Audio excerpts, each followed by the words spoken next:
Hey, this is Cam with Impeccabilities powered by Kaizink. Today I'm going to be showing you how to bind a workbook with our WireMac-E right here.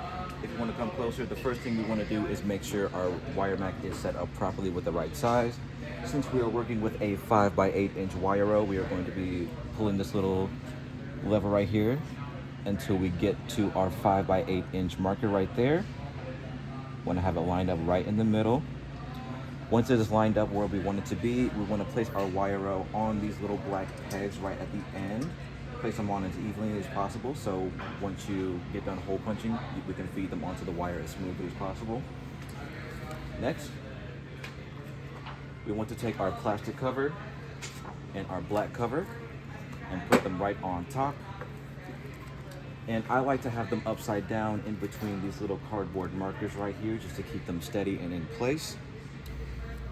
You want to slide a little chunk off the top.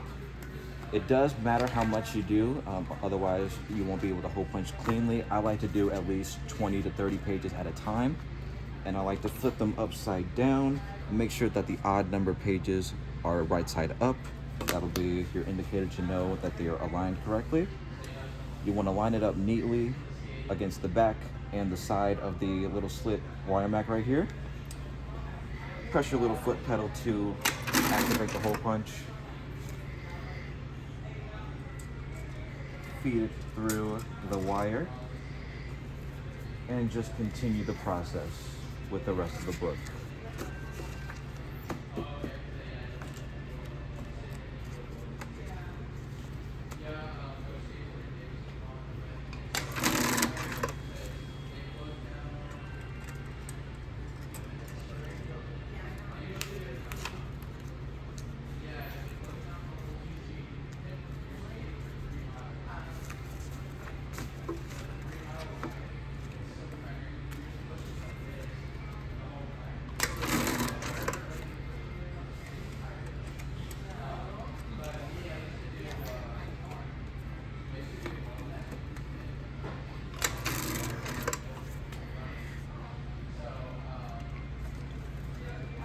Alright, and once you have everything hole punched and fed through the wire, you want to flip it upside down, and you want to make sure that both ends of the open wire are flat against the tray right here.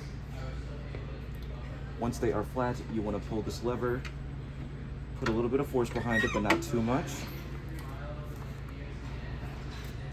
Once it is closed like that, you want to flip the back cover to the back, and you have a finished product.